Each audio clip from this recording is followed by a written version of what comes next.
નમસ્કાર વિદ્યાર્થી મિત્રો, હું રમેશ વાગડિયા આપ સૌનું સ્વાગત કરું છું આજના લેક્ચરમાં.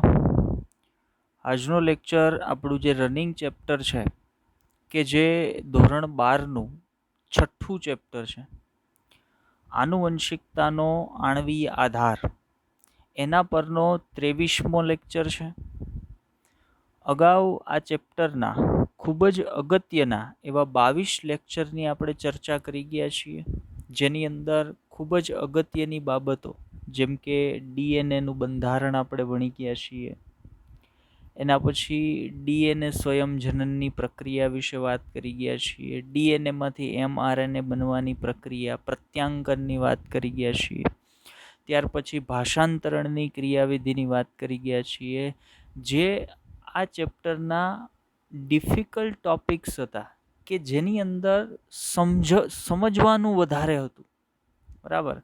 અથવા આપણે એવું કહી શકીએ કે ભાઈ જે એ ટોપિકને સમજેલા ન હોય તો એના માટે એ ટોપિકની અંદરથી એવા અઘરા પ્રશ્નો કાઢી શકાય કે જે એનાથી ક્યારેય પણ સોલ્વ ન થાય.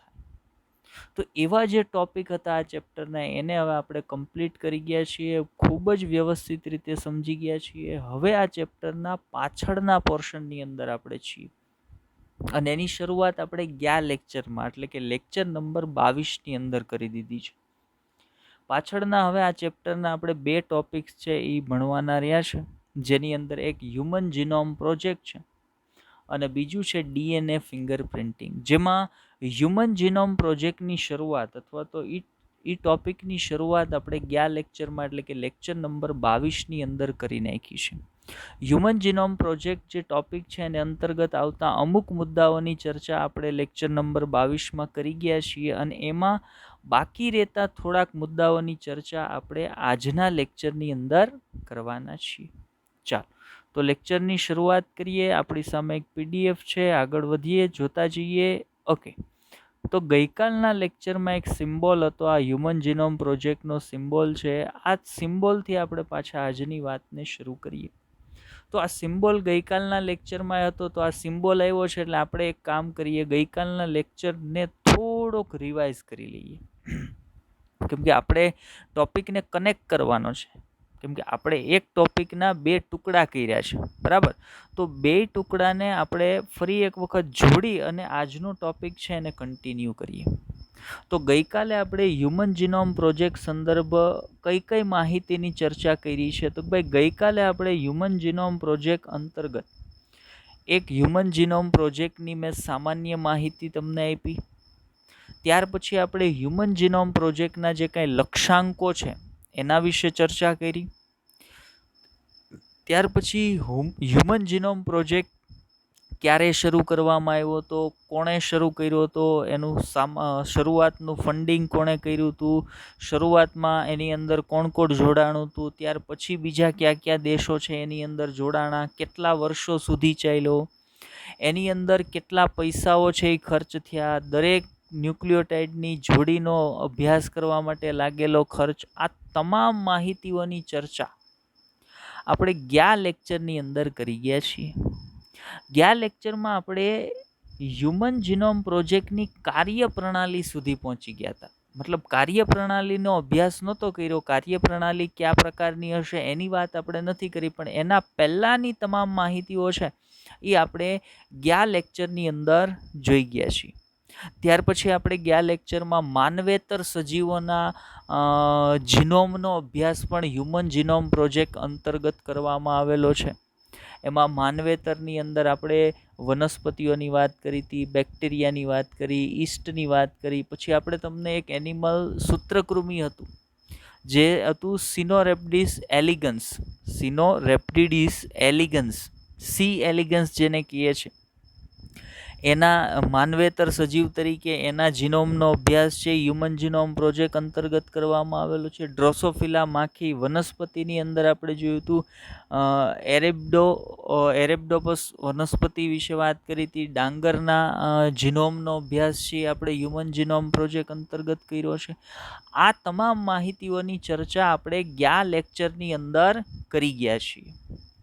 હવે આજના લેક્ચરની આપણે વાત કરીએ તો આજના લેક્ચરમાં આપણે વાતની શરૂઆત ક્યાંથી કરવાના છીએ તો ભાઈ આજના લેક્ચરમાં આપણે ગયા લેક્ચરમાં જ્યાં વાત પૂરી કરી હતી ત્યાંથી જ વાતની શરૂઆત કરીએ. તો ગયા લેક્ચરની અંદર આપણે છેલ્લે તમને માહિતી આપતા હતા કે ભાઈ હ્યુમન જીનોમ પ્રોજેક્ટ અંતર્ગત બીજા કયા માનવેતર સજીવોના જીનોમનો અભ્યાસ પણ કરવામાં આવ્યો હતો. અને એના પછી એનસીઆરટી પ્રમાણે જઈએ તો ત્યાર પછીનો કયો ટોપિક આપણે ભણવાનો થાય તો ભાઈ ત્યાર પછી હ્યુમન જીનોમ પ્રોજેક્ટ અંતર્ગત આપણે ભણવાનું થશે હ્યુમન જીનોમ પ્રોજેક્ટની કાર્યપ્રણાલી. હવે હ્યુમન જીનોમ પ્રોજેક્ટ માટે ગઈકાલે જે માહિતીની ચર્ચા આપણે કરી અને આજે હું તમને જે માહિતી આપવાનો છું એ બધી હ્યુમન જીનોમ પ્રોજેક્ટ અંતર્ગત છે, જેને આપણે મેગા પ્રોજેક્ટ કહીએ છીએ અને 13 વર્ષ સુધી ચાલ્યો હતો. તો એ મેગા પ્રોજેક્ટની કાર્યપ્રણાલી શું હતી, કઈ પદ્ધતિ દ્વારા હ્યુમન જીનોમ પ્રોજેક્ટ છે એને ચલાવવામાં આવ્યો, અથવા તો હ્યુમન જીનોમ પ્રોજેક્ટની અંદર માનવના અને માનવેતર સજીવોના સંપૂર્ણ જીનોમની ઓળખ કરવામાં આવી. તો એ ઓળખ કરવાની કાર્યપ્રણાલી શું હતી, કઈ પદ્ધતિ દ્વારા સજીવોના જીનોમની ઓળખ કરવામાં આવી હ્યુમન જીનોમ પ્રોજેક્ટની અંદર, એના સંદર્ભની માહિતી આપણે જોવાના છીએ હ્યુમન જીનોમ પ્રોજેક્ટની કાર્યપ્રણાલી. કે ભાઈ હ્યુમન જીનોમ પ્રોજેક્ટની અંદર માનવ અને માનવેતર સજીવો જે કાંઈ જેનો હ્યુમન જીનોમ પ્રોજેક્ટ અંતર્ગત જીનોમનો અભ્યાસ કરવામાં આવ્યો હતો, જેના જીનોમને ઓળખવામાં આવ્યું હતું, એ બધા જીનોમને ઓળખવા માટે હ્યુમન જીનોમ પ્રોજેક્ટની અંદર કેવી કાર્યપ્રણાલીનો ઉપયોગ થયો હતો. ચાલો તો આગળ વધીએ. હ્યુમન જીનોમ પ્રોજેક્ટની કાર્યપ્રણાલી શું હતી? તો હ્યુમન જીનોમ પ્રોજેક્ટ અંતર્ગત બે પ્રકારની કાર્યપ્રણાલી છે, અથવા તો બે પદ્ધતિઓ છે. એ જીનોમ ઓળખ કરવા માટે, સજીવના જીનોમની ઓળખ કરવા માટે બે પ્રકારની પ્રણાલીઓ અથવા તો બે પ્રકારની પદ્ધતિઓનો ઉપયોગ છે કરવામાં આવ્યો હતો. કઈ બે પદ્ધતિનો ઉપયોગ કરવામાં આવ્યો હતો? તો એક પદ્ધતિ હતી એક્સપ્રેસ સિક્વન્સ ટેગ્સ. પદ્ધતિના નામ આઈએમપી નથી કહેતો, હું તમને કહું છું વેરી આઈએમપી. બરાબર, આઈએમપી ખાલી નથી કહેતા આપણે, પદ્ધતિના નામ. પહેલું નામ છે express sequence tags. Human genome પ્રોજેક્ટની જે કાર્યપ્રણાલી હતી એમાં બે પ્રણાલી અથવા બે પદ્ધતિઓનો ઉપયોગ થયો હતો સજીવોના જીનોમની ઓળખ કરવા માટે. એમાં પહેલી પદ્ધતિ હતી એક્સપ્રેસ સિક્વન્સ ટેગ્સ. યાદ રાખવાનું છે, અને શોર્ટમાં ESTS પદ્ધતિ તરીકે પણ ઓળખવામાં આવે છે, અથવા તો એક્સપ્રેસ સિક્વન્સ ટેગ્સ તરીકે એને ઓળખવામાં આવે છે. અને બીજી પદ્ધતિ કઈ હતી એના વિશે ડિટેલમાં આપણે ચર્ચા કરીશું. બરાબર, આ બેમાંથી એક વિશે તો ડિટેલમાં આપણે ચર્ચા અહીંયા કરવાના જ છીએ ટોપિકની અંદર. બીજા વિશે જરૂરિયાતની જે કાંઈ માહિતી છે એ હું તમને બીજા વિશે પણ આપી દઈશ. ચાલો, તો પહેલી પદ્ધતિ કઈ હતી? Express sequence tags. બરાબર, એની અંદર શું કરવામાં આવે છે એની વાત આગળ કરું તમને. અત્યારે માત્ર એટલું યાદ રાખવાનું, બે મહત્વપૂર્ણ કાર્યપ્રણાલી છે એનો ઉપયોગ કરવામાં આવ્યો હતો. એમાં પહેલી હતી એને એક્સપ્રેસ સિક્વન્સ ટેગ્સ તરીકે ઓળખવામાં આવે છે, અને બીજી કાર્યપ્રણાલી હતી એને સિક્વન્સ એનોટેશન તરીકે ઓળખવામાં આવે. સિક્વન્સ એનોટેશન તરીકે ઓળખવામાં આવે છે. આ બીજી કાર્યપ્રણાલી છે જે હ્યુમન જીનોમ પ્રોજેક્ટ અંતર્ગત હ્યુમન જીનોમની અથવા તો સજીવોના જીનોમની ઓળખ કરવા માટે વપરાઈ હતી. ફરી વખત કહું છું, હ્યુમન જીનોમ પ્રોજેક્ટ અંતર્ગત જે પ્રણાલીઓનો ઉપયોગ કરવામાં આવ્યો હતો, જે પદ્ધતિઓનો ઉપયોગ કરવામાં આવ્યો હતો, શેના માટે? તો ભાઈ જે સજીવો છે એ સજીવોમાં માનવ પણ હશે અથવા માનવેતર પણ હશે. માનવ સિવાયના જે કંઈ સજીવોનો હ્યુમન જીનોમ પ્રોજેક્ટમાં જીનોમનો અભ્યાસ કરવામાં આવ્યો હતો, બધાના જીનોમનો અભ્યાસ કરવા માટે, જીનોમની ઓળખ કરવા માટે, અથવા તો જનીનના બંધારણમાં ન્યુક્લિયોટાઇડનો ક્રમ શું છે એ ક્રમની ઓળખ કરવા માટે, ન્યુક્લિયોટાઇડ અનુક્રમની ગોઠવણી જાણવા માટે જે પ્રણાલીઓનો ઉપયોગ કરવામાં આવ્યો હતો એ બે મહત્વપૂર્ણ રીત હતી એના માટેની. કઈ બે મહત્વપૂર્ણ રીત હતી? તો એક હતી એક્સપ્રેસ સિક્વન્સ ટેગ્સ અને બીજી હતી સિક્વન્સ એનોટેશન. આ બે મુખ્ય પ્રણાલીઓ હતી. ચાલો, હવે બંને પહેલાં મેં માત્ર બે પ્રણાલીઓ છે, હવે એ બંને પ્રણાલીઓ વિશે થોડીક વધારે માહિતી આપણે અહીંયા મૂકી છે અને વધારે ડિટેલમાં પણ હું તમને થોડોક સમજાવીશ. એના સંદર્ભ વાત કરીએ તો જુઓ શું કીધું છે આપણને. એનસીઈઆરટીએ બહુ સ્પષ્ટપણે માહિતી આપી છે કે ભાઈ આ પ્રણાલીઓમાં 2 મહત્વપૂર્ણ રીતનો ઉપયોગ કરવામાં આવ્યો હતો. કઈ પ્રણાલીની વાત કરીએ છીએ? હ્યુમન જીનોમ પ્રોજેક્ટની કાર્યપ્રણાલી છે, એમાં 2 મહત્વપૂર્ણ રીતનો ઉપયોગ છે એ કરવામાં આવ્યો હતો. હવે મારા માટે અગત્યનું એ છે કે એ 2 મહત્વપૂર્ણ રીત કઈ હતી. જુઓ, પ્રથમ પ્રયાસ એટલે કે પહેલી રીત, પ્રથમ પ્રયાસ એ બધા જ જનીનો જે RNAના સ્વરૂપમાં અભિવ્યક્ત થાય છે તેના વિશે ધ્યાન આપવું, જેને એક્સપ્રેસ સિક્વન્સ ટેગ્સ કહેવાય છે. એટલે એક્સપ્રેસ સિક્વન્સ ટેગ ખરેખર કોને કહેવાય છે? તો ભાઈ એક્સપ્રેસ સિક્વન્સ ટેગ એટલે માનો કે આ એક જનીન છે. હું તમને હમણાં આગળ મેં એના માટેની આકૃતિ પણ મૂકી છે. આ એક માનો કે DNA છે એવું સમજી લ્યો. આ એક DNA છે. હવે એ DNA પરથી એક mRNA નું નિર્માણ થયું. DNA પર આવેલા કોઈ એક જનીન દ્વારા એક mRNA નું નિર્માણ છે એ કરવામાં આવ્યું. હવે આ mRNA પરથી શું થવાનું છે? તો ભાઈ આ mRNA પરથી પ્રોટીન બનવાનું છે. અને એ પ્રોટીન માટેની માહિતી ક્યાં હતી? તો ભાઈ પ્રોટીન માટેની માહિતી છે એ કોઈ એક નિશ્ચિત જીન પર હતી ને એ જીન પરથી એક mRNA બન્યો. હવે આપણે શું કરવાનું છે? તો ભાઈ આપણે આ mRNA પરથી પાછો DNA બનાવવાનો છે. કઈ રીતે બને? તો DNA પરથી mRNA બનવું એટલે એને કહેવાય પ્રત્યાંકન. પણ mRNA પરથી પાછો DNA બનવો એને કહેવાય પ્રત્યાંકન. એને ટેમિનિઝમ પણ કહેવાય. મેં અગાઉ એક વખત તમને આના વિશે વાત કરેલી છે. રિવર્સ ટ્રાન્સક્રિપ્ટેજ ઉત્સેચકની મદદ વડે mRNA માંથી DNA બને, પણ mRNA માંથી જે DNA બને ને એને એકચ્યુઅલ DNA નો કહેવાય, એને cDNA કહેવાય. C નો અર્થ થાય કોપી. cDNA એટલે કોપી DNA કહેવાય. કોપી DNA છે એ mRNA પરથી બન્યો છે. હવે mRNA પરથી કોપી DNA તરીકે DNA ની માત્ર ટેમ્પલેટ શૃંખલા બનશે. પછી ટેમ્પલેટ શૃંખલા આધારિત તમે એની કોડિંગ શૃંખલા બનાવો એટલે સંપૂર્ણ DNA તમને મળી ગયો. હવે તમને જે સંપૂર્ણ DNA મળ્યો એ DNA પર એક નિશ્ચિત માહિતી હશે. શેના માટેની? આ પ્રોટીન બનાવવા માટે. તો એ પ્રોટીન બનાવવા માટેના જનીનની ઓળખ થઈ ગઈ. એનો અનુક્રમ છે એ આપણે જાણી લીધો કે આ જનીન છે એના દ્વારા આ નિશ્ચિત પ્રોટીન છે એ બને છે. તો આ પ્રકારે તમે એક અમુક નિશ્ચિત એક્સપ્રેસ કરવું એટલે પ્રોટીન બનાવવું. એક્સપ્રેસ કરવું એટલે એક્સપ્રેસ સિક્વન્સ કોને કહેવાય? પ્રોટીન બનાવવા માટેની માહિતી ધરાવતો જે ટુકડો હોય ને એને એક્સપ્રેસ સિક્વન્સ કહેવાય. તો એ એક્સપ્રેસ સિક્વન્સ દ્વારા તમે ઓળખ કરો ને એને એ જે ટુકડા છે ને એને એક્સપ્રેસ સિક્વન્સ ટેગ્સ તરીકે અથવા શોર્ટમાં એને ESTS તરીકે ઓળખવામાં આવે છે. તો આ પહેલી પદ્ધતિ હતી. આગળ હજી એના વિશે વાત કરીશ, એના વિશે આકૃતિ પણ મૂકી છે. ચલો બીજી પદ્ધતિ પર જઈએ. બીજી પદ્ધતિ કઈ છે? તો ભાઈ બીજી પદ્ધતિ અથવા બીજો પ્રયાસ છે સિક્વન્સ એનોટેશન. એ શું કહે છે જોઈએ. જુઓ, બીજો પ્રયાસ એ છે કે જેમાં અહીંયા જમીન લખાણું છે, અહીંયા જનીન આવશે, જેમાં જનીનમાં જોવા મળતા બધા જ જીનોમના કોડિંગ અને નોન કોડિંગ અનુક્રમોની જાણકારી પ્રાપ્ત કરી તેના કાર્યોને નિર્ધારિત કરવાના છે. તેને સિક્વન્સ એનોટેશન તરીકે ઓળખવામાં આવે. આમાં શું કરવાનું છે? તો ભાઈ આમાં માનો કે એક કોષ લીધો ને એ કોષની અંદરથી એનું જીનોમ એટલે કે એનું જનીન દ્રવ્ય હતું એને તમે કાઢ્યું. હવે તમે શું કરો છો? એનું સિક્વન્સિંગ કરો છો. સિક્વન્સિંગ એટલે એની અંદર ન્યુક્લિયોટાઇડની ગોઠવણી જે પ્રકારે છે એ પ્રકારે તમે એને એમ ગોઠવી દો છો કે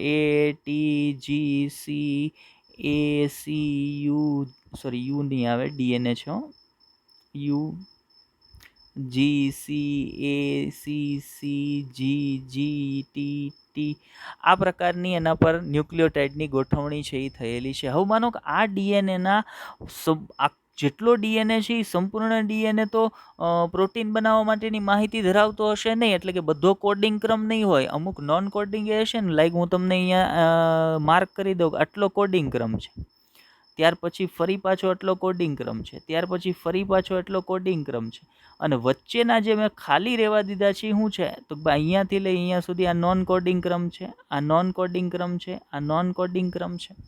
તો તમારે માત્ર શું કરવાનું છે? તો ભાઈ તમારે માત્ર આ જીનોમ હતું એ જીનોમના જે કોડિંગ ક્રમ અને નોન કોડિંગ ક્રમ છે એની ઓળખ કરવાની છે. કઈ રીતે થશે? તો ભાઈ નોન કોડિંગ ક્રમ હશે એ કોઈ પણ પ્રકારના એમઆરએનએને નહીં બનાવે, કોઈ પણ પ્રકારના પ્રોટીનને નહીં બનાવે. પણ કોડિંગ ક્રમની તમે વાત કરશો તો એના પરથી શું બનશે? તો ભાઈ એમઆરએનએ બનશે. અને એમઆરએનએ પરથી શું બનશે? તો ભાઈ એક નિશ્ચિત પ્રકારના પ્રોટીનનું નિર્માણ થશે. તો તમને ઓળખ થઈ જશે કે ભાઈ આ જે છે એ કોડિંગ ક્રમ છે, આ જે છે એ નોન કોડિંગ ક્રમ છે. તો ડીએનએનો મતલબ હ્યુમન જીનોમ છે એ હ્યુમન જીનોમનું સિક્વન્સિંગ કરી અને એની અંદર ક્યાં કોડિંગ રિજિયન છે ને ક્યાં નોન કોડિંગ રિજિયન છે એની ઓળખ કરવી અને એના કાર્યની ઓળખ કરવી, એને શું કહેવામાં આવે? તો ભાઈ એને સિક્વન્સ એનોટેશન તરીકે ઓળખવામાં આવે. ફરી વખત કહું છું, સિક્વન્સ એનોટેશન એટલે શું? તો કોઈ એક કોષની અંદરથી તમે એનું જીનોમને અલગ કરો, એ જીનોમનું સિક્વન્સિંગ કરો, એટલે એની ઉપર ન્યુક્લિયોટાઇડની ગોઠવણીનો ક્રમ છે એને સેટ કરો. ત્યાર પછી એ જે સંપૂર્ણ જીનોમ છે એની અંદર રહેલા નોન કોડિંગ અને કોડિંગ રિજિયન છે એ બેયની ઓળખ કરો અને એમાં કોડિંગ રિજિયનનું કાર્ય છે એની જાણકારી પ્રાપ્ત કરો. એને સિક્વન્સ એનોટેશન પદ્ધતિ તરીકે ઓળખવામાં અથવા પ્રણાલી તરીકે ઓળખવામાં આવે. તો હ્યુમન જીનોમ પ્રોજેક્ટની અંદર 2 પ્રયાસો કરવામાં આવ્યા હતા, 2 પદ્ધતિનો ઉપયોગ લેવામાં આવ્યો હતો. એક હતું એક્સપ્રેસ સિક્વન્સ ટેગ્સ અને બીજું હતું સિક્વન્સ એનોટેશન. આ બંને દ્વારા જીનોમની ઓળખ, જીનોમમાં રહેલા જનીનોના કાર્યની ઓળખ, આ બધું છે એ હ્યુમન જીનોમ પ્રોજેક્ટ અંતર્ગત કરવામાં આવ્યું હતું. તો આ 2 મુખ્ય પદ્ધતિઓ હતી જે હ્યુમન જીનોમ પ્રોજેક્ટની કાર્યપ્રણાલીની અંદર ઉપયોગમાં લેવામાં આવી હતી. ચાલો, હમણાં હું તમને કહેતો હતો એક પદ્ધતિ ઉપર સમજાવતો હતો ત્યારે એક્સપ્રેસ સિક્વન્સ ટેગ્સ પદ્ધતિ જે હતી એની આકૃતિ છે અહીંયા મૂકી છે આપણે નીચે. તો આકૃતિની અંદર એ પદ્ધતિને સમજવાનો આપણે પ્રયત્ન કરીએ કે અહીંયા આ જે છે એ શું છે? તો ભાઈ આ છે એ આરએનએ સિક્વન્સ છે, આરએનએ સિક્વન્સ છે. અને આ જે એ લખેલું છે એ શું છે? તો ભાઈ એનો ટેઇલ રિજિયન છે. કારણ યાદ કરો, આરએનએમાં પોલીએડેનાઇલિક ટેલ આવેલી હોય, પોલીએડેનાઇલિક ટેલ, એને કેપ રિજિયન હશે, એને ટેલ રિજિયન હોય, ટેલ પોલીએડેનાઇલિક ટેલ હોય. હવે શું કરવાનું છે તમારે? જો અહીંયા કીધું છે રિવર્સ ટ્રાન્સક્રિપ્શન કરવાનું છે. રિવર્સ ટ્રાન્સક્રિપ્શન એટલે પ્રતિપ્રત્યાંકન એટલે એમઆરએનએ પરથી આ મોલેક્યુલ કયો છે? આ મોલેક્યુલ છે એમઆરએનએનો મોલેક્યુલ છે, એમઆરએનએનો મોલેક્યુલ છે. એ એમઆરએનએ પરથી પ્રતિપ્રત્યાંકન કયા ઉત્સેચકની હાજરીમાં થાય? રિવર્સ ટ્રાન્સક્રિપ્ટેઝ ઉત્સેચકની હાજરીમાં. રિવર્સ ટ્રાન્સક્રિપ્શન અથવા પ્રતિપ્રત્યાંકનની પ્રક્રિયા દ્વારા ડીએનએ છે ને એનું નિર્માણ થશે. પણ ડીએનએની કઈ શૃંખલાનું નિર્માણ થશે? માત્ર ટેમ્પલેટનું. પછી ટેમ્પલેટ શૃંખલા આધારિત નવી કોડિંગ શૃંખલા બનાવવામાં ત્યારે આખો 2 પોલીપેપ્ટાઇડ શૃંખલા ધરાવતો ડીએનએ છે એનું નિર્માણ થશે. પણ એ જે ડીએનએ નિર્માણ પામશે ને એ ડીએનએને સીડીએનએ કહેવામાં આવશે, કોપી ડીએનએ તરીકે ઓળખવામાં આવે. હવે કોપી ડીએનએ જેટલા પણ તમને પ્રાપ્ત થશે ને એને ભેગા કરી અને સીડીએનએની એક લાઇબ્રેરી તૈયાર કરવામાં આવે. એટલે જેટલા પણ સીડીએનએ પ્રાપ્ત થાય એ બધા સીડીએનએને પ્રાપ્ત કરી લેવામાં આવે. હવે આપણે એની અંદર ન્યુક્લિયોટાઇડનો ક્રમ કયો છે અને એ શું કામ કરે છે એ જાણવાનું છે. એટલે આપણે શું કરીએ? તો ભાઈ એનું ક્લોનિંગ કરીએ.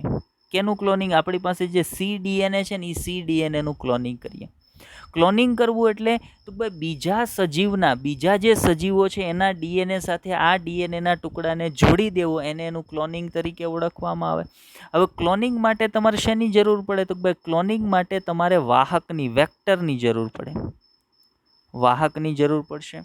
વાહક તરીકે આ પદ્ધતિમાં કોને લઈ શકાશે? તો આની અંદર બેક્ટેરિયલ આર્ટિફિશિયલ ક્રોમોઝોમ અને ઈસ્ટ આર્ટિફિશિયલ ક્રોમોઝોમનો ઉપયોગ છે એ લેવામાં આવે છે ક્લોનિંગ વાહક તરીકે અથવા વેક્ટર મોલેક્યુલ તરીકે.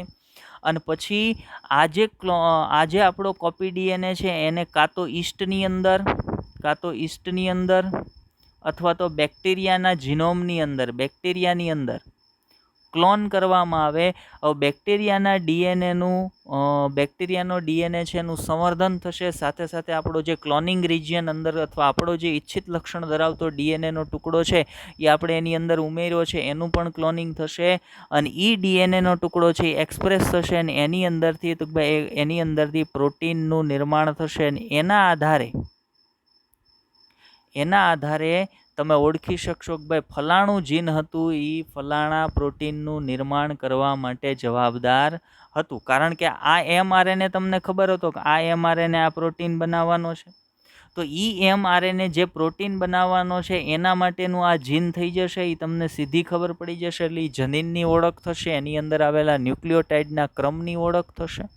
હા, ન્યુક્લિયોટાઇડના ક્રમની ઓળખ કરવી, ન્યુક્લિયોટાઇડના ક્રમને લખવો એ હસ્તલિખિત કરવું પોસિબલ નથી, એટલે એના માટે અલગ કોમ્પ્યુટરાઇઝ પદ્ધતિઓ છે એ આખી ડેવલપ કરવામાં આવી હતી. એના વિશે આગળ આપણે વાત કરીશું કે ભાઈ આખા એવા રૂમ છે એ ડેવલપ કરવામાં આવ્યા હતા, એવા સુપર કોમ્પ્યુટર છે એ ડેવલપ કરવામાં આવ્યા હતા કે જે કોમ્પ્યુટર પોતાની મદદ વડે, પોતાની જાતે જ, બીજા કોઈની મદદ વગર પોતાની જાતે જ ડીએનએના અનુક્રમને ઓળખી અને એક સાંકેતિક ભાષામાં ડીએનએના સંપૂર્ણ અનુક્રમોની જે ગોઠવણી છે એ ગોઠવણીનો ડેટાબેઝ છે એ પોતાની રીતે કલેક્ટ કરી લેતું હતું. પણ હ્યુમન જીનોમ પ્રોજેક્ટની અંદર જે કાર્યપ્રણાલી હતી કેટલી હતી તો ભાઈ મુખ્ય બે પ્રયાસો અથવા બે રીત હતી એના માટેની. એક હતી એક્સપ્રેસ સિક્વન્સ ટેગ્સ, અને બીજી કઈ હતી તો ભાઈ બીજી હતી સિક્વન્સ એનોટેશન. બરાબર, તો યાદ રાખજો. અને અહીંયા મેં તમને કઈ પદ્ધતિ સમજાવી, આ સમજાવી એક્સપ્રેસ સિક્વન્સ ટેગ્સ. ચલો આગળ વધીએ એનાથી. ત્યાર પછી શું જોવાનું છે તો ભાઈ એક્સપ્રેસ સિક્વન્સ ટેગની અંદર મેં જે તમને માહિતી હમણાં સમજાવી એના માટે એનસીઆરટીએ થોડોક થિયરી પોર્શન મૂક્યો છે, તો એને પણ જોઈ લઈએ આપણે. ચાલો, શું કહે છે બુક આપણી એનસીઆરટી છે એ? તો જો કોષોના કુલ ડીએનએમાં રહેલ અનુક્રમોની જાણકારી માટે પહેલાં તમે અલગીકરણ કરી નાના યાદચ્છિક ખંડો બનાવીને વિશિષ્ટ વાહકની મદદ વડે યજમાનમાં ક્લોનિંગ કરવું, અથવા તો ક્લોનિંગ કરાય છે. હવે માનો શું કરવામાં આવે તો ભાઈ આખો ડીએનએ, જો ધ્યાન આપજો, આપણો ડીએનએ કેટલો છે? 2.2 મીટર લંબાઈ ધરાવતો છે, એટલે કે એ પોલિમર છે. તો એવું ક્યારેય પોસિબલ નથી બનવાનું તમે આખા ડીએનએને કોઈ બીજા સજીવ શરીરની અંદર ક્લોન કરી શકો. ક્લોન કરો એટલે બીજા કોઈ સજીવની અંદર દાખલ કરી શકો. તો શું કરવું પડે તો ભાઈ તો તમારે આખો જે હ્યુમન ડીએનએ છે ને એને નાના ખંડોની અંદર, યાદચ્છિક ખંડોની અંદર તમારે એને ડિવાઈડ કરી નાખવો પડે. બરાબર, જો શું કીધું છે યાદ કરો કે ડીએનએ એક ખૂબ જ લાંબો પોલિમર છે, જેના કારણે ડીએનએના લાંબા ટુકડાઓના અનુક્રમણ માટે મુશ્કેલી થાય છે. અનુક્રમણ એટલે એની ઓળખ કરવી એ છે એ મુશ્કેલ થઈ જાય છે. એટલે શું કરવું પડે તો ભાઈ શરૂઆતમાં એના નાના ટુકડાઓ કરી દેવા પડે.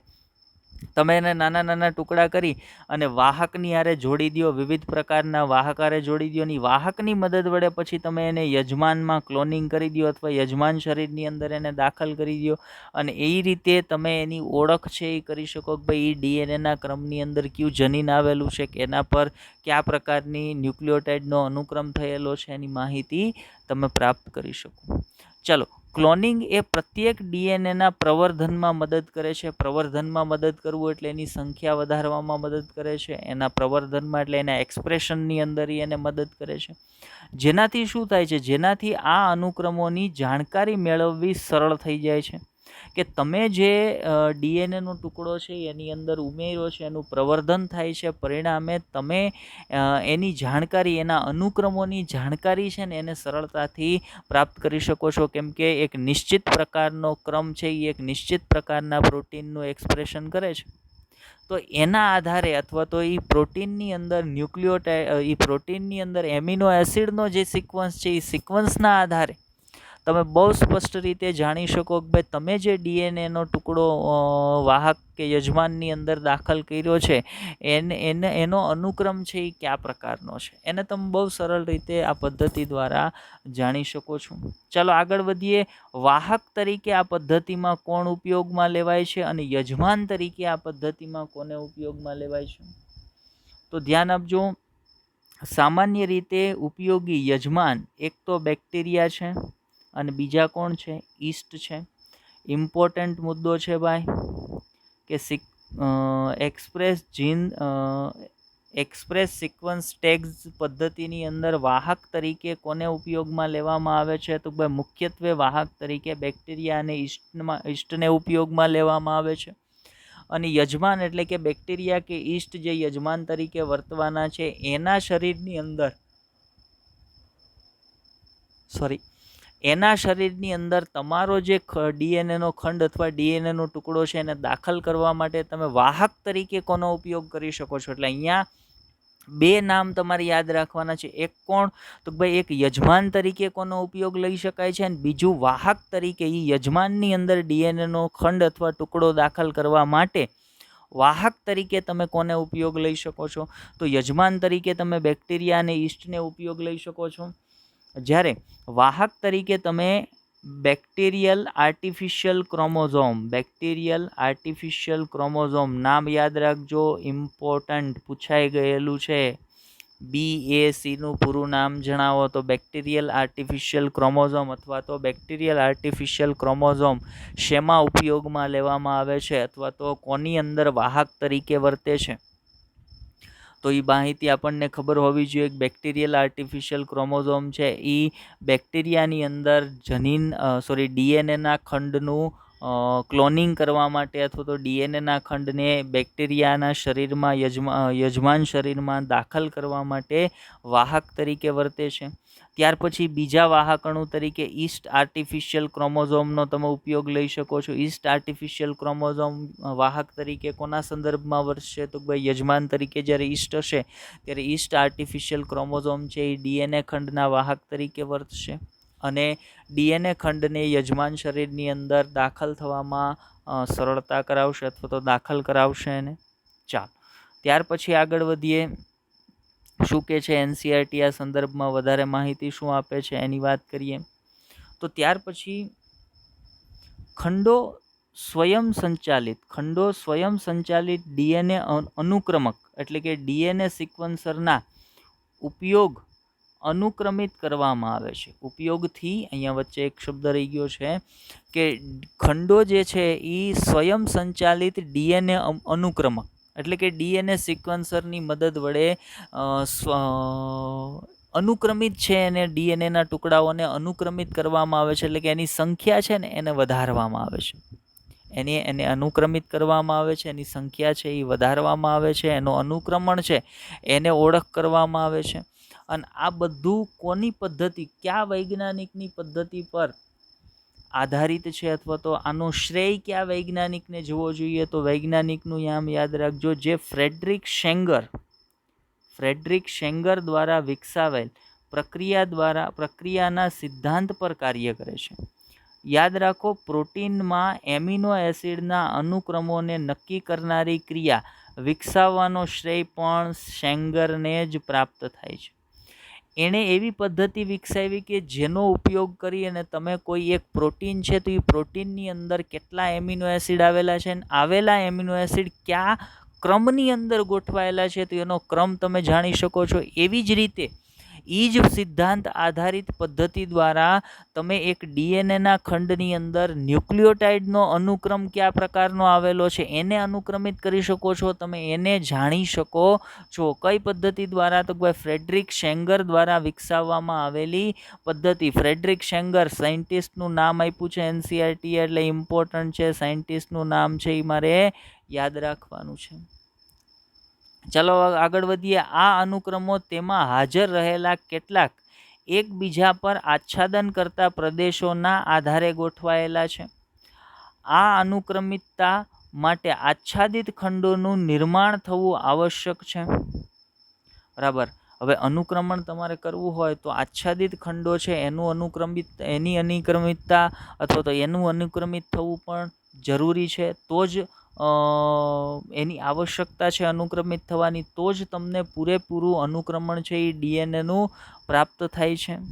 ચલો એનાથી આગળ આ અનુક્રમોને મનુષ્યમાં, જો ધ્યાન આપજો, આ અનુક્રમોને મનુષ્યમાં મનુષ્ય દ્વારા પંક્તિબદ્ધ કરવું સંભવ નથી, એટલે હસ્તલિખિત કરવું સંભવ નથી. આગળ મેં તમને માહિતીની વાત કરી હતી. આ કારણથી વિશિષ્ટ કમ્પ્યુટર આધારિત પ્રોગ્રામ વિકસાવવામાં આવ્યા છે, જેની મદદ વડે કમ્પ્યુટર સીધા એ જે આચ્છાદિત થયેલા ટુકડાઓ છે અથવા તો આચ્છાદિત થયેલા ખંડો છે એના અનુક્રમ છે, સામાન્ય જે ડીએનએના ખંડો છે એના અનુક્રમ છે, આ તમામની ઓળખ કરી અને એને ડેટાબેઝ સ્વરૂપમાં ફટાફટ પોતાની અંદર સ્ટોર કરી લે. કેમ કે એ માહિતીને તમે હસ્તલિખિત કરવા જાઓ તો એ કરવું શક્ય નથી અથવા સંભવ નથી. શું કામ સંભવ નથી? તો એનો જવાબ છે ને ગઈકાલના લેક્ચરમાં હતો. એનો જવાબ છે એ ગઈકાલના લેક્ચરમાં હતો. શું જવાબ હતો? તો આપણે એવું કહી શકીએ કે જો માનવના એક કોષની અંદર આવેલા ડીએનએના અનુક્રમોને તમે હસ્તલિખિત કરવા બેસો તો એક પેજમાં 1000 શબ્દ લખો એવી 1000 પેજવાળી 3300 બુક ભરો ને ત્યારે માનવના એક કોષની અંદર રહેલા ડીએનએના અનુક્રમોને તમે વ્યવસ્થિત રીતે લખી શકો. હવે એ વસ્તુ શક્ય જ નથી. કોઈ એક વ્યક્તિ પોતાના સંપૂર્ણ જીવનકાળ દરમિયાન 1000 પેજ ધરાવતી 3300 બુક લખી શકે, તો એ પોસિબલ નથી. હસ્તલિખિત કરવું એટલે શું કરવામાં આવ્યું હતું? એટલે એવી કમ્પ્યુટર આધારિત પદ્ધતિઓ છે એ વિકસાવવામાં આવી કે જેના દ્વારા કમ્પ્યુટર પોતાની રીતે જ ડીએનએના અનુક્રમોને ગ્રહણ કરી અને એને અનુક્રમિત રીતે ગોઠવી અને ડેટાબેઝ સ્વરૂપમાં, એટલે એ કોમ્પ્યુટરની સાંકેતિક ભાષામાં એને ગ્રહણ કરે છે અને એને ડેટાબેઝ સ્વરૂપમાં સ્ટોર કરે છે. પણ એ સાંકેતિક ભાષાનું ડીકોડિંગ કરીને તમે જાણી શકો કે ડીએનએની અંદર ન્યુક્લિયોટાઇડનો અનુક્રમ કયા પ્રકારનો આવેલો હોય છે. જો અહીંયા એનસીઆરટીનો જે એક ડાયાગ્રામ આપ્યો છે કે ભાઈ કઈ રીતે, તો અહીંયાથી જુઓ, એક વ્યક્તિના શરીરમાંથી એક કોષને અલગીકૃત કરવામાં આવ્યો. વ્યક્તિના શરીરમાંથી એક કોષને અલગીકૃત કરવામાં આવે છે. એ કોષની અંદરથી ડીએનએ શેમાંથી મળે? રંગસૂત્રમાંથી મળે. તો આપણે એક રંગસૂત્રને અલગીકૃત કર્યું છે. એ રંગસૂત્રની અંદરથી તમે એ ડીએનએને અથવા તો એના જીનોમને અલગીકૃત કર્યું. રંગસૂત્ર પણ જીનોમનો જ ભાગ થશે આમ તો, એટલે એના ડીએનએને અલગીકૃત કર્યો. અને જુઓ, કોમ્પ્યુટર છે એ ડીએનએ પરથી સીધા જે ન્યુક્લિયોટાઇડની ગોઠવણીનો ક્રમ છે, ન્યુક્લિયોટાઇડનો જે અનુક્રમ છે એને ગ્રહણ કરી અને તમને અહીંયા બતાવે છે. ને એ જ માહિતીને પોતાની અંદર ડેટાબેઝ સ્વરૂપે સ્ટોર પણ કરે છે. અને ખૂબ જ ઝડપથી કોમ્પ્યુટર, સુપર કોમ્પ્યુટર દ્વારા ખૂબ જ ઝડપથી કાર્ય થાય છે, જેથી કરીને વ્યક્તિ છે એ હ્યુમન જીનોમનો જે સંપૂર્ણ ડેટા છે એ ડેટાને લખી અને સ્ટોર કરી શક્યો છે. કારણ તો ભાઈ કોમ્પ્યુટરાઇઝ પદ્ધતિ હતી. જો હસ્તલિખિત કરવા બેઠા હોત તો હજી સુધી કામ પૂરું થયું હોત નહીં. ચાલો આગળ વધીએ. ત્યાર પછીની માહિતી જોઈએ એનસીઆરટીએ શું આપી છે. તો ત્યાર પછી આ અનુક્રમોના અર્થઘટન કરીને તેને પ્રત્યેક રંગસૂત્રોની સાથે સાંકળવામાં આવે. હવે શું કર્યું? જો કોમ્પ્યુટરાઇઝ પદ્ધતિ દ્વારા પહેલાં જે કાંઈ ડીએનએના અનુક્રમો હતા એ અનુક્રમોને પ્રાપ્ત કરી લીધા. હવે એ અનુક્રમો, મેં તમને કીધું ને, કોમ્પ્યુટર છે એ સાંકેતિક ભાષામાં આ સંપૂર્ણ અનુક્રમોને ડેટાબેઝ સ્વરૂપમાં સ્ટોર કરશે. હવે એ સાંકેતિક ભાષાનું અર્થઘટન કરી અને તમામ જે માહિતી તમને પ્રાપ્ત થાય છે એને રંગસૂત્ર પર આવેલ જે ડીએનએ છે એની સાથે તમે સરખાવો, એટલે અથવા તો રંગસૂત્ર સાથે એને સાંકળવામાં આવ્યા. એનાથી તમે એની ઓળખ છે એ સરળતાથી કરી શકો. એનાથી આગળ વધીએ. આવી રીતે આપણું જે રંગસૂત્ર નંબર 1 છે, મતલબ પહેલું રંગસૂત્ર છે, એના અનુક્રમને 2016માં પૂર્ણ કરવામાં આવ્યો, અથવા તો એને પૂર્ણ રીતે ક્યારે જાણી શકાયો? તો આ પદ્ધતિ દ્વારા આપણું જે રંગસૂત્ર નંબર 1 છે, આપણી પાસે કુલ 23 જોડ રંગસૂત્ર છે. એમાં પહેલી જોડીનું જે રંગસૂત્ર છે એ રંગસૂત્રની વાત કરીએ છીએ આપણે. તો આપણું જે પહેલું રંગસૂત્ર છે એના સંપૂર્ણ અનુક્રમોને મે 2016ની અંદર પૂર્ણ રીતે અનુક્રમિત કરવામાં આવ્યા, અથવા તો એને જાણી લેવામાં આવ્યું કે ભાઈ આ રંગસૂત્ર પર આ પ્રકારની માહિતીઓ છે એ સાંકળવામાં આવેલ છે. ચાલો એનાથી આગળ વધીએ. આ સમયે હજી બાકીના, જો આ મનુષ્યમાં 24 રંગસૂત્રમાં અંતિમ હજુ 22 દૈહિક રંગસૂત્ર, એટલે કે એક એક્સ અને વાયના અનુક્રમો હજી બાકી હતા. બરાબર. હજી તો માત્ર ને માત્ર 2016 સુધીમાં એક જ રંગસૂત્ર છે એ એક જ રંગસૂત્રની જે અનુક્રમો છે એ અનુક્રમને જાણી અને એની સાથે એને સાંકળવામાં આવેલા છે. બાકીના બધાની ઓળખ કરવાની હજી બાકી છે. બીજું અહીંયા તમે જોયું હોય તો લખ્યું છે મનુષ્યના 24 રંગસૂત્ર. હવે મેં તમને ગઈકાલના લેક્ચરમાં કીધું હતું કે ભાઈ શું કામ 24, બરાબર? જો અહીંયા કીધું છે 22 દૈહિક રંગસૂત્ર, એક X 23મું અને Y 24મું, કેમ કે અહીંયા એક જોડીના બંને રંગસૂત્ર સરખા નથી, એટલે બેયને અલગ અલગ ગણવા જોશે. જ્યારે પહેલા 22ને આપણે જોડી સ્વરૂપે ગણતરીમાં લઈ લેશું તો પણ ચાલશે. એટલે જોડીમાંથી કોઈ એકનો અભ્યાસ કરો તો બીજાનો અભ્યાસ થઈ ગયો છે એવું ગણી શકાય. એટલે તમારે 24 રંગસૂત્રનો અભ્યાસ કરવો પડે. બીજું પડકારરૂપ કાર્ય જનીન સંકુલોને આનુવંશિક અને ભૌતિક નકશાઓ તૈયાર કરવાનું હતું, કે ભાઈ જે કાંઈ જનીન સંકુલો પ્રાપ્ત થાય એના આનુવંશિક અને ભૌતિક નકશાઓ તૈયાર કરવા, જે પોલિમોર્ફિઝમ, રિસ્ટ્રિક્શન, એન્ડોન્યુક્લિયસ, ઓળખ સ્થાન અને કેટલાક પુનરાવર્તિત ડીએનએના અનુક્રમો કે જેને માઇક્રોસેટેલાઇટ ડીએનએ તરીકે ઓળખવામાં આવે, અને આ માઇક્રોસેટેલાઇટ ડીએનએ છે એ નિશ્ચિત પુનરાવર્તિત થતા અનુક્રમો હોય. પુનરાવર્તિત ડીએનએના અનુક્રમોમાં પોલિમોર્ફિઝમનું પ્રયોજન આગળ ડીએનએ ફિંગરપ્રિન્ટિંગના ભાગમાં વધારે અભ્યાસ કરીશું આપણે. હવે આ જે વાત અહીંયા કરી ને કે ભાઈ માઇક્રોસેટેલાઇટ ડીએનએ હોય, માઇક્રોસેટેલાઇટ એટલે ડીએનએના નાના ટુકડા, પણ ડીએનએના નાના ટુકડાને ધ્યાનમાં શું કામ લીધા? ડીએનએના નાના ટુકડા હોવા છતાં એને ધ્યાનમાં શું કામ લીધા છે? તો ધ્યાન આપજો, આ ડીએનએના ટુકડા પર એક નિશ્ચિત માહિતી ઉદાહરણ તરીકે આવેલી છે. તો એ નિશ્ચિત માહિતી ધરાવતો ડીએનએનો ટુકડો આ પ્રકારે સતત રીતે રિપીટ થતો જતો હોય, આવો સતત રીતે પુનરાવર્તિત થતો. માનો કે આ ડીએનએનો ટુકડો છે તો સતત રીતે એનું પુનરાવર્તન છે એ થતું જતું હોય તો એને પુનરાવર્તિત ડીએનએના ટુકડા તરીકે ઓળખવામાં આવે, અથવા પુનરાવર્તિત ડીએનએના અનુક્રમ તરીકે ઓળખવામાં આવે. કે ભાઈ ડીએનએની રચનામાં અમુક નિશ્ચિત અનુક્રમની ગોઠવણી ધરાવતો ડીએનએનો ટુકડો કે જે સતત રીતે પુનરાવર્તિત થતો હોય એને પુનરાવર્તિત અનુક્રમો તરીકે ઓળખવામાં આવે.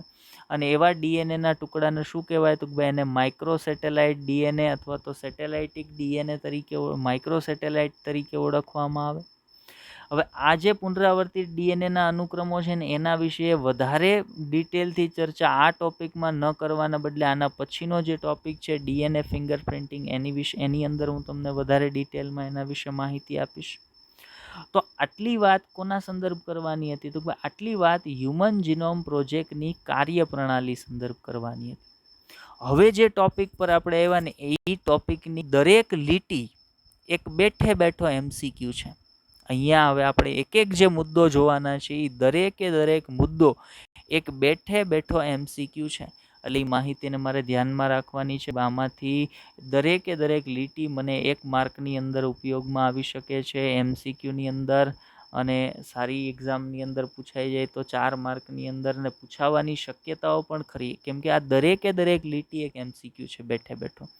ચલો આગળ વધીએ. હ્યુમન જીનોમના વિશિષ્ટ લક્ષણો. જો હ્યુમન જીનોમ પ્રોજેક્ટ નથી, આ હ્યુમન જીનોમ પ્રોજેક્ટ દ્વારા જે માહિતી પ્રાપ્ત થાય ને એ માહિતીના આધારે જે ખબર પડી કે ભાઈ હ્યુમન જીનોમ જે છે, માનવનું જે જીનોમ છે એ કેવી વિશેષતાઓ ધરાવે છે, એની લાક્ષણિકતાઓ કેવી છે, એ લાક્ષણિકતાઓ અહીંયા વિશે વાત કરી છે, એટલે એને હ્યુમન જીનોમના વિશિષ્ટ લક્ષણો કીધા છે. તો હ્યુમન જીનોમ પ્રોજેક્ટ દ્વારા પ્રાપ્ત કેટલાક મુખ્ય નિરીક્ષણો નીચે મુજબ છે. પહેલી માહિતી આપું છું. હ્યુમન જીનોમમાં 3164.7 મિલિયન બેઝ જોડ આવેલી હોય છે. માનવના ડીએનએની અંદર, માનવના જીનોમની અંદર કેટલી ન્યુક્લિયોટાઇડની જોડીઓ છે અથવા તો કેટલી બેઝ જોડ છે એ આવેલી હોય તો મારી પાસે આન્સર હોવો જોઈએ 3164.7 મિલિયન બેઝની જોડી છે એ હ્યુમન જીનોમની અંદર આવેલી હોય છે. આ માહિતી કોના આધારે પ્રાપ્ત થઈ? આ માહિતી હ્યુમન જીનોમ પ્રોજેક્ટ થયો એના કારણે અત્યારે તમે એવું બહુ સ્પષ્ટ રીતે કહી શકો છો કે ભાઈ હ્યુમન જીનોમની અંદર આટલા મિલિયન બેઝ જોડ છે એ આવેલા હોય છે. બીજા મુદ્દા પર જઈએ, હ્યુમન જીનોમની લાક્ષણિકતાના. તો સરેરાશ જનીન 3000 બેઝ ધરાવે છે. જો માનવની અંદર આવેલું દરેક જનીન સરેરાશ કેટલા ન્યુક્લિયોટાઇડ ધરાવે છે? તો ભાઈ દરેક જનીન સરેરાશ 3000 ન્યુક્લિયોટાઇડ ધરાવે છે, અને જેના આકારમાં અત્યંત વિભિન્નતાઓ છે. મનુષ્યનો જ્ઞાત સૌથી મોટો જનીન છે ને ડિસ્ટ્રોફિન છે. વળી IMP બાબત આવી. સૌથી મોટું જાણીતું જનીન, સૌથી મોટું જ્ઞાત જનીન કયું છે? ડિસ્ટ્રોફિન છે. અને એની રચનામાં કેટલા ન્યુક્લિયોટાઇડની જોડીઓ આવેલી છે અથવા કેટલા ન્યુક્લિયોટાઇડ બેઝ છે એની રચનામાં આવેલા હોય છે. તો આપણે એવું બહુ સ્પષ્ટ રીતે કહી શકીએ કે સૌથી મોટું જનીન છે એ ડિસ્ટ્રોફિન છે અને એની રચનામાં 2.4 મિલિયન બેઝ છે એ જોવા મળ્યા છે. તો આ ડિસ્ટ્રોફિનવાળી માહિતી પણ યાદ રાખજો. અને સરેરાશ જનીન, જો મોટામાં મોટા જનીન તરીકે ડિસ્ટ્રોફિન પોતે એકલું 2.4 મિલિયન બેઝ ધરાવે છે, પણ એક સરેરાશ જનીન છે એની રચનામાં કેટલા બેઝ આવેલા હોય? તો એક સરેરાશ જનીનની રચનામાં 3000 બેઝ છે એ આવેલા હોય છે. એનાથી આગળ ત્રીજા મુદ્દા પર જઈએ. 2 લક્ષણોની વાત આપણે કરી. હવે જઈએ એના પછીના ત્રીજા લક્ષણ પર જઈએ. શું કહે છે? તો જનીનની સંખ્યા 30,000 છે કે જે પૂર્વ અંદાજિત 80,000 થી 1,40,000 જનીનથી ઘણી ઓછી છે. માનો કે જ્યારે હ્યુમન જીનોમ પ્રોજેક્ટ થયો નહોતો અથવા તો એ પૂરો નહોતો થયો, એ પહેલાં વૈજ્ઞાનિકોનું માનવું એવું હતું કે ભાઈ માનવના જીનોમની અંદર કમસે કમ 80,000 થી 1,40,000 જનીનો છે ને આવેલા હશે.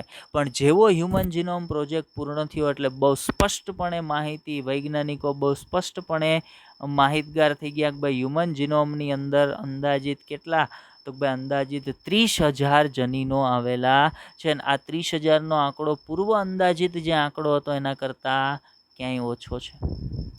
ત્યાર પછી લગભગ બધા જ સજીવોમાં, જો ઇમ્પોર્ટન્ટ માહિતી, લગભગ બધા જ માનવોની અંદર 99.9% DNA ન્યુક્લિયોટાઇડ બેઝ બધા જ મનુષ્યમાં એક જ સરખા હોય છે. મતલબ DNAની અંદર આવેલા કુલ જે ન્યુક્લિયોટાઇડ છે ને, DNAની રચનામાં આવેલા કુલ જે ન્યુક્લિયોટાઇડ બેઝનો ક્રમ છે ને એનો 99.9% ક્રમ છે ને એ બધા મનુષ્યોની અંદર સમાન હશે. માત્ર 1.1% DNA એક વ્યક્તિથી બીજા વ્યક્તિમાં જુદો હોય ને એના કારણે વિશ્વનો દરેક વ્યક્તિ બીજા વ્યક્તિથી જુદો પડે છે. DNA માત્ર કેટલો જુદો છે? 0.1%. બાકીનો 99.9% જેટલો DNA તો દરેક વ્યક્તિની અંદર કેવો હશે? તો બસ સમાન હશે.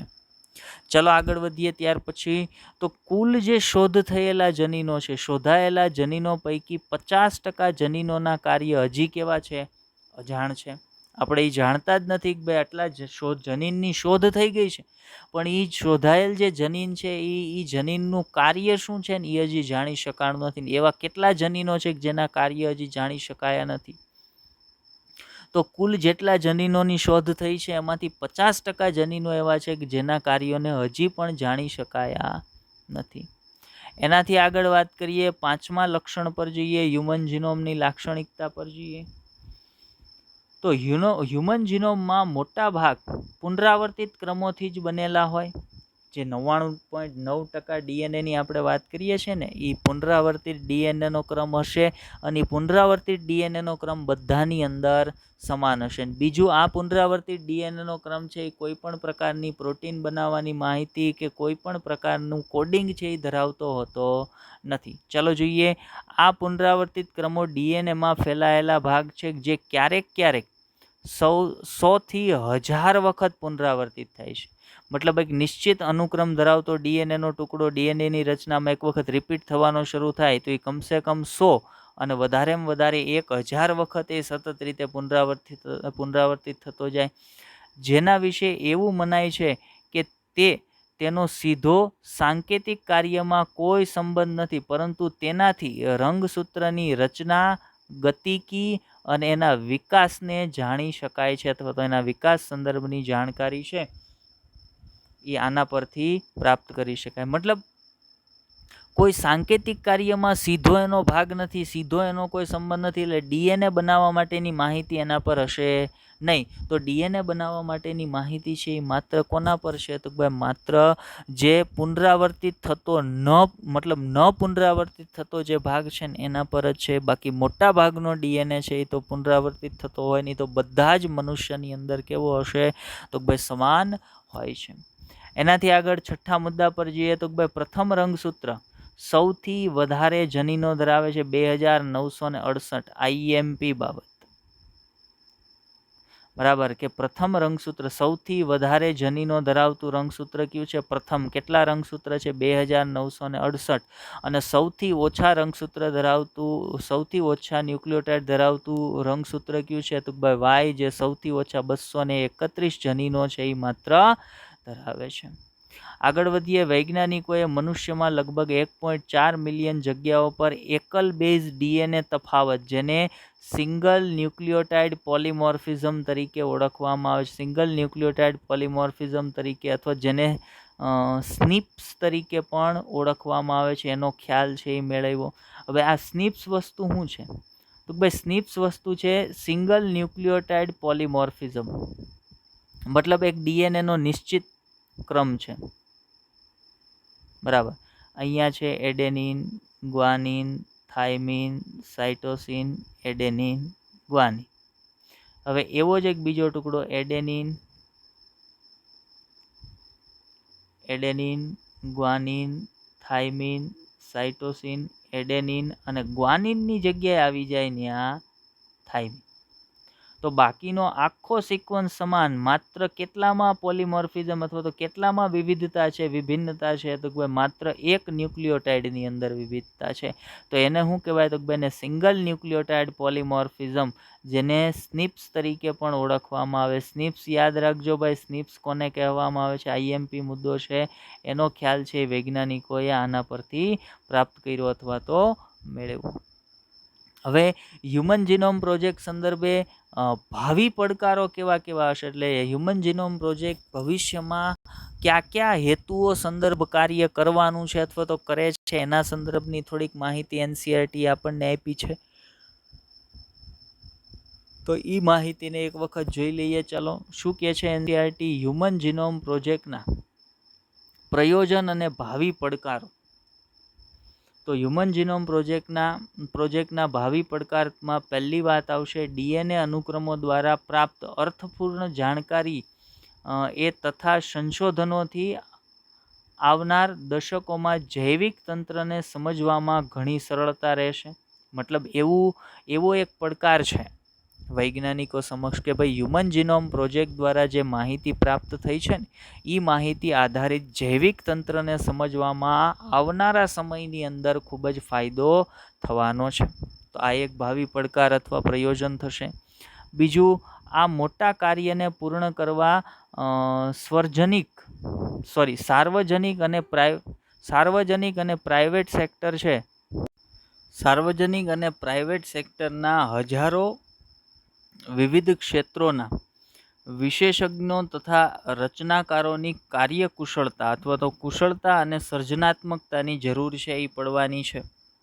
આ પ્રોજેક્ટ અંતર્ગત આગળ જેમ જેમ વધશું એમ આવા તજજ્ઞો છે, આવા વિશેષજ્ઞો છે, એની રચનાકારોની કુશળતા, ત્યાર પછી સર્જનાત્મકતાની જરૂર છે એ આપણે આગળ આ કાર્ય સંદર્ભ પડવાની છે. તો એ પણ એક પ્રકારનો હ્યુમન જીનોમ પ્રોજેક્ટનો ભાવિ પડકાર થશે.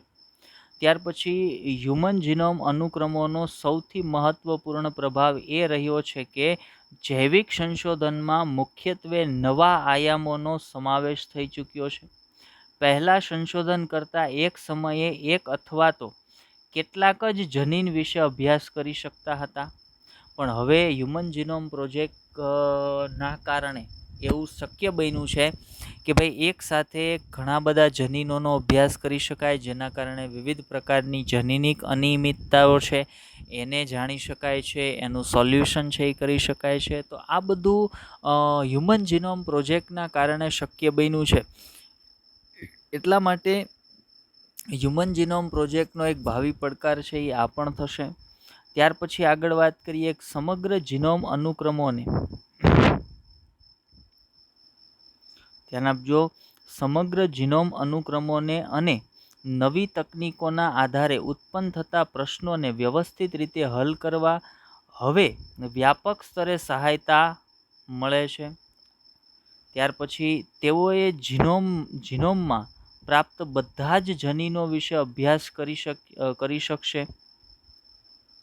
ઉદાહરણ તરીકે, જો આ મુદ્દાને સમજવા માટે એનસીઈઆરટીએ કીધું છે, ઉદાહરણ તરીકે વિશિષ્ટ પેશીઓ, અંગ, ગાંઠમાં જોવા મળતા બધા જ પ્રત્યાંકનો કે જે જીવન રસાયણોને લયબદ્ધ કરવા માટે હજારો જનીનો અને પ્રોટીનો અરસપરસ જોડાયેલા તારની માફક કેવી રીતે કાર્ય કરે છે તે પણ જાણી શકાયું. તો હ્યુમન જીનોમ પ્રોજેક્ટના પ્રયોજન સંદર્ભે વાત કરીએ તો આવી માહિતીઓ છે એના કારણે પ્રાપ્ત થઈ. એના ભાવિ પડકારો સંદર્ભ પણ આગળ આપણે પહેલા જે એક બે મુદ્દા વાત કરી એ ભાવિ પડકાર સંદર્ભના હતા. હવે એના પ્રયોજન સંદર્ભની આપણે વાત કરીએ છીએ. બરાબર, કે એના કારણે ઘણી બધી બાબતો અથવા તો ઘણા બધા ક્ષેત્રો છે એની અંદર અભ્યાસ છે એ ખુલી ગયો છે. અભ્યાસના દરવાજા છે એના કારણે ખુલી ગયા છે. તો આ પણ એનું પ્રયોજન અથવા તો આ પણ એના ભાવિ પડકારની અંદર તમે એને સામેલ કરી શકો અથવા એનો સમાવેશ છે એ કરી શકો.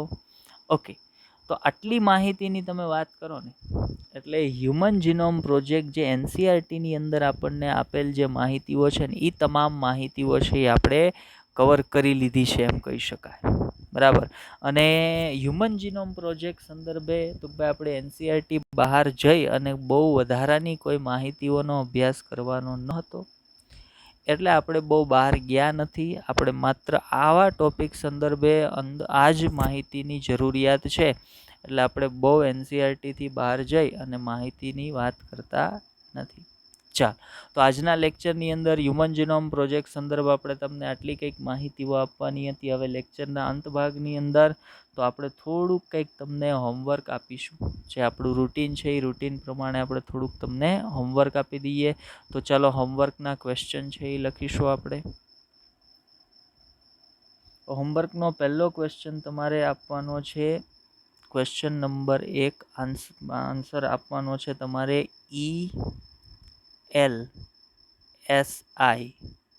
ઇલસી નો અર્થ જણાવો. આનો અર્થ શું થાય છે તમારે કહેવાનું છે.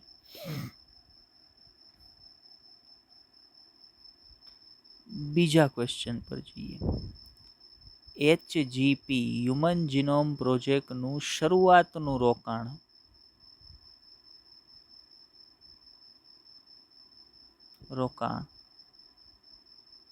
કોણે કર્યું હતું?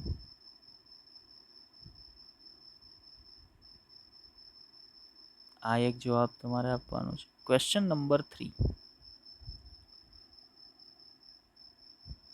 હ્યુમન જીનોમ પ્રોજેક્ટ કઈ સાલમાં શરૂ થયો હતો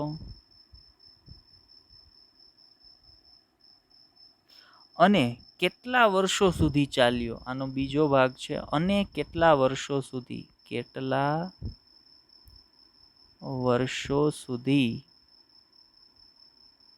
ચાલ્યો?